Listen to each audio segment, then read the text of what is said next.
Assalamualaikum warahmatullahi wabarakatuh.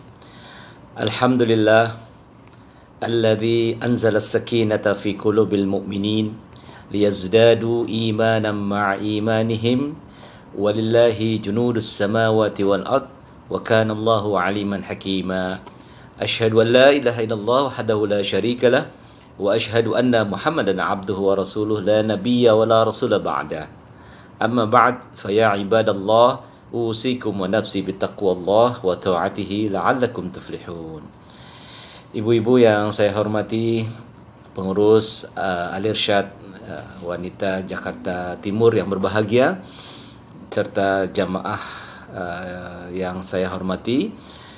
Alhamdulillah pada kesempatan kajian kita online pada kesempatan kali ini kita akan insyaallah membahas tentang bagaimana kita bisa istiqamah di dalam ajaran Allah, di dalam dinullah, di dalam jalan Allah Subhanahu wa taala ini, karena beberapa hal nanti akan kita bahas betapa banyak penyimpangan yang terjadi akibat pemahaman-pemahaman yang salah tentang ajaran yang sebenarnya itu bersumber dari Al-Quran dan hadis, tapi disimpangkan oleh sebagian yang mengaku kaum muslimin.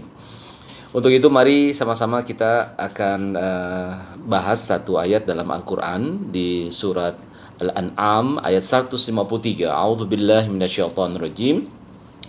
Wa anna hadha sirati mustaqima fattabi'uhu wa la tattabi'us subula fatafarraqa bikum an dini. Al-ayah. Nabi Muhammad sallallahu alaihi wasallam ketika membaca ayat ini, beliau pada saat itu memegang sebuah tongkat, ya, yang pada saat itu tongkat itu diberi garis di padang pasir, ya, di pasir itu Nabi memberi garis dengan tongkat tersebut sambil mengatakan wa anna hadza sirati mustaqima. Nabi memberi garis lurus. Setelah itu Nabi memberikan garis yang menyimpang seperti kita melakukan proses mengerik atau mengerok badan kita. Ada yang garis lurus dari atas ke bawah, ada yang dari kanan ke kiri atau kiri ke kanan. Seperti anak panah. Nah, gambaran kita seperti anak panah.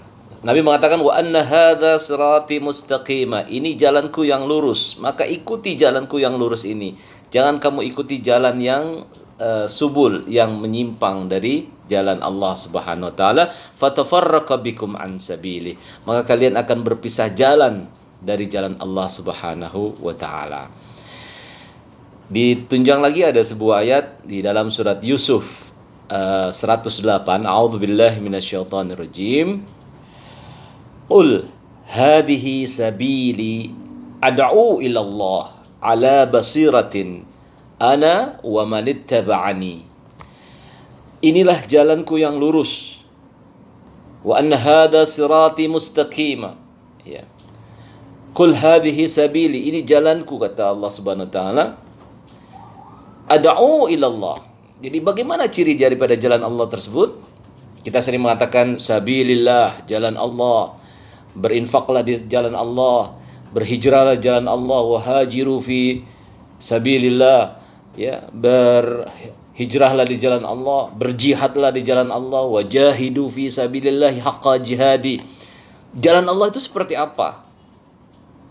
Maka ayat di 108 surat Yusuf itu mengatakan, qul, katakan ini, qul hadhihi sabili. Cirinya bagaimana? Pertama, ad'u ilallah. Jalan Allah itu adalah jalan yang mengajak betul-betul ke Allah, bukan kepada jalan-jalan selain Allah. Seperti Nabi SAW pernah bersabda bahwa nanti di akhir zaman ada du'atun yad'una ila abwabin nar, bahwa ada dai-dai, penyeru-penyeru, pendakwah-pendakwah yang justru mengajak kepada pintu-pintu neraka. Na'udzubillah, summa na'udzubillah. Maka yang pertama adalah cirinya mengajak kepada Allah. Kalau sudah mengajak kepada bagaimana kita lebih percaya kepada imam-imam kita, Bahkan dikatakan imam-imam kita itu lebih mulia daripada Rasulullah Sallallahu Alaihi Wasallam, seperti kaum Syiah. Nauzubillah. Bahkan kaum Syiah itu menganggap bahwa imam-imam mereka itu adalah maksum, terbebas dari dosa dan kesalahan. Padahal kita tahu yang maksum adalah Rasulullah Sallallahu Alaihi Wasallam. Dan mereka berupaya untuk mengalihkan seseorang daripada jalan Allah Subhanahu wa taala. Yang kedua, ala basirah.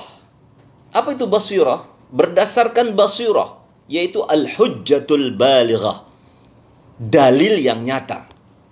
Jadi ciri sabilillah itu adalah jalan yang menuju kepada Allah dengan dalil-dalil, dengan petunjuk-petunjuk yang sahih, yang nyata, bukan hanya logika semata, bukan hanya angan-angan. Seperti halnya ada seseorang wanita yang mengaku mendapatkan wahyu.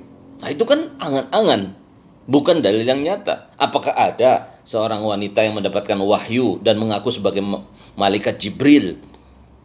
Seperti halnya dulu pernah ada kasus Lia Eden yang mengaku sebagai malaikat Jibril, mendapat wahyu dari Allah Subhanahu wa taala. Mana dalilnya? Padahal dalam Al-Quran dikatakan, tidaklah kami mengutus Rasul illa rijalan, kecuali laki-laki. Nggak ada nisaan, nggak ada. Semua laki-laki. Yang ketiga, ana wa manittaba'ani. Jalan Allah itu adalah jalan yang betul-betul telah dilalui oleh para rasul. Bukan jalan yang dibuat-buat oleh manusia. Seperti halnya, mohon maaf, ada non-muslim yang mengatakan bahwa dia itu orang alim, orang yang sering bertapa, dan akhirnya dia mendapatkan wangsit dari Tuhan, akhirnya disembah, didewa-dewakan. Tidak. Jalan itu pernah dilalui oleh Rasulullah Sallallahu Alaihi Wasallam dan para nabi-nabi sebelumnya. Dan wa manittaba'ani, dan pengikut Rasul. Artinya, kalau emang itu sudah pernah dilalui oleh Nabi dan diikuti oleh Rasul, itu yang harus kita jaga. Dalam hal ini Nabi SAW pernah bersabda dalam sebuah hadis bahwa Nabi itu berkhutbah. Dalam khutbahnya itu Nabi berapi-api sampai memerah wajah Nabi Muhammad SAW. Apa kata Nabi? Alaikum bisunnati wa sunnata khulafair rasyidin al-mahdiyyin. Wajib kalian, kata Nabi, mengikuti jalanku, sunnahku, wa manittaba'ani, dan jalan pengikutku, kata Nabi kita Muhammad sallallahu alaihi wasallam. Ikuti. Bagaimana cara mengikutinya? Addu alaikum bin nawajiz. Addu itu gigitlah. Artinya pegang teguhlah dengan gigi gerahamu. Gigi geraham adalah sebuah gigi yang bisa menggigit secara keras, kuat. Maka sebegitulah kita dalam mengikuti sunnah Rasulullah SAW. Jangan sekedar mengikut, tapi betul-betul menepati jalan Rasul dan jalan para sahabat-sahabat yang telah diberi petunjuk. Nah, ini sudah dijelaskan oleh Rasulullah SAW. Ternyata ada sebagian yang mengaku sebagai orang beriman, mengaku seorang muslim, tapi justru malah membenci sahabat-sahabat Nabi. Sahabat-sahabat Nabi dibilang kafir. Sahabat-sahabat Nabi itu dibilang masuk neraka. Bahkan istri Nabi dibilang kafir dan masuk neraka. Siapa mereka? Syiah. Berlindung kepada Allah Subhanahu wa taala.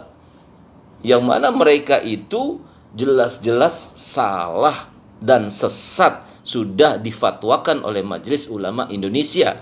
Fatwanya belum dicabut. Sekarang ini berusaha untuk dipertimbangkan kembali fatwa itu. Dianggap bahwa Syiah akhirnya tidak sesat. Na'udzubillah.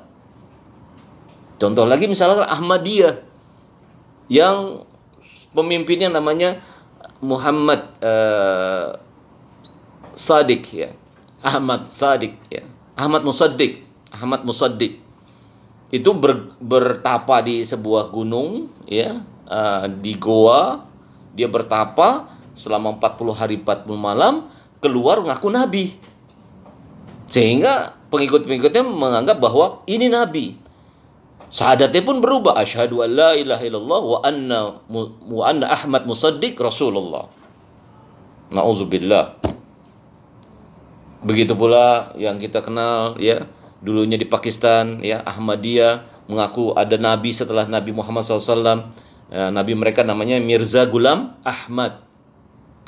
Itu termasuk daripada jalan-jalan yang menyesatkan. Ibu-ibu sekalian yang berbahagia, bahwa Nabi kita Muhammad SAW sudah sedemikian jelas menjadi panutan kita, menjadi idola kita, dicontohkan oleh para sahabat Nabi yang jelas-jelas itu adalah mereka-mereka yang telah diberi hidayah, dan bahkan di antara mereka sudah ada perkataan Nabi bahwa mereka itu dijamin masuk surga. Maka apakah kita akan mengikuti jalan-jalan selain jalan Allah Subhanahu wa taala? Selain yang telah ditetapkan oleh Nabi kita Muhammad sallallahu alaihi wasallam. Yang kalau kita perhatikan belakangan ini ada beberapa kelompok yang mengatasnamakan Islam, justru malah semakin lama perjalanan daripada kelompok itu akan nampak betapa sesatnya mereka. Hati-hati kita di dalam mengikuti pengajian-pengajian yang mula-mulanya kelihatannya nggak jauh-jauh dari Islam, sama dengan apa yang selama ini kita kaji. Lama-kelamaan akan nampak kelihatan bahwa ternyata, ya, ada penyimpangan-penyimpangan. Contoh, mereka dalam menafsirkan sebuah ayat, di dalam ayat itu mengatakan a'udzubillahi minasyaitonirrajim, wa'bud rabbaka hatta ya'tiyakal yaqin. Beribadahlah kalian kepada Allah Subhanahu wa taala sampai datang keyakinan kepada kalian. Seluruh mufassir mengatakan bahwa ayat itu mengatakan yang dimaksud yakin adalah al-maut. Jadi beribadahlah kalian kepada Allah sampai al-maut itu datang menjemput kalian. Nah, ada sementara sekelompok umat Islam yang mengaji tasawuf yang mengatakan bahwa kalau kita sudah kenal dengan Allah, kalau kita sudah yakin dengan Allah, nggak usah sholat lagi, nggak usah puasa lagi, karena kita udah yakin. Mereka-mereka yang sholat, ruku dan sujud itu mereka yang belum yakin kepada Allah Subhanahu wa taala. Apakah demikian? Mana dalilnya? Apakah Nabi Muhammad SAW seperti itu? Apakah sahabat seperti itu? Maka ala basiratin, harus berdasarkan hujah yang jelas. Mana Al-Qur'annya, mana hadisnya, dicontohkan oleh Nabi Muhammad SAW. Ana wa manittaba'ani. Kita sering berdoa, ihdinas siratal mustaqim, ya Allah tunjuki kami jalan yang lurus. Al-siratal ladzina an'amta alaihim, jalan yang engkau telah beri nikmat. Siapa jalan yang telah diberi nikmat itu? Kepada siapa? Dalam surat Al-An'am ayat 66 itu dikatakan bahwa yang dimaksud jalan yang telah diberi nikmat itu adalah minan nabiyyin was-siddiqin wasyuhada wassalihin, yaitu mereka-mereka para nabi, para siddiqin, orang-orang yang benar di dalam perkataan dan perbuatannya, wasyuhada, orang-orang yang mati syahid.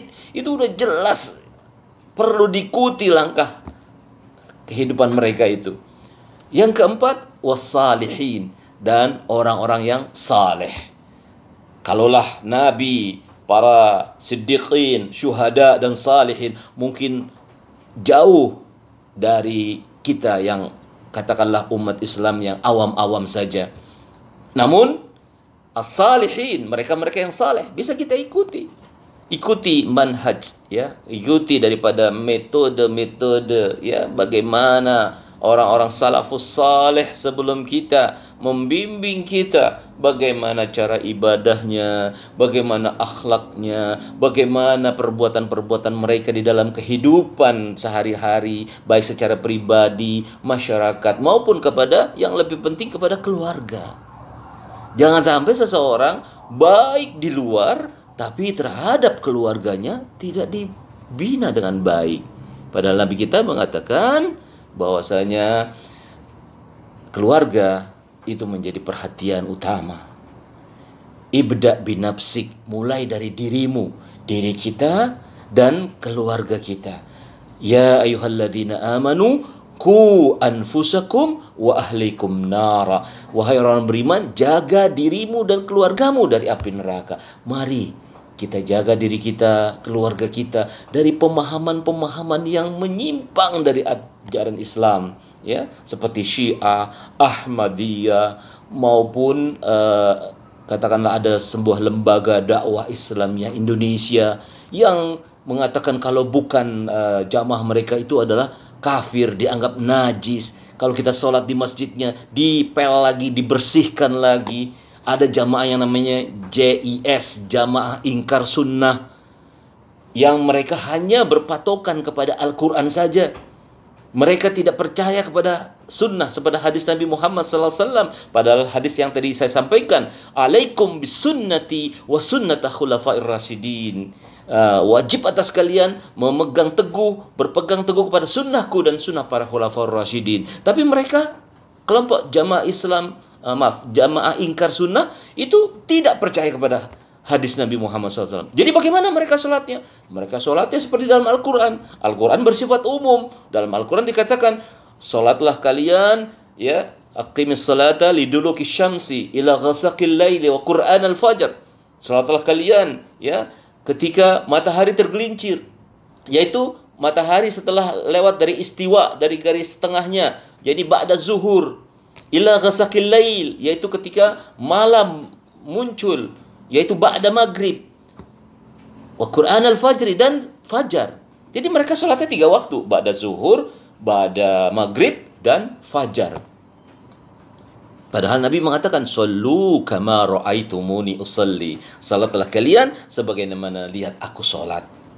Maka dari itu, ibu-ibu sekalian yang berbahagia, sekali lagi, mari kita istiqamah di jalan Allah. Artinya mari kita ikuti jalan-jalan para nabi, jalan-jalan yang telah dilalui oleh para sahabat Nabi, jalan-jalan yang telah dilalui oleh para siddiqin, syuhada, dan salihin.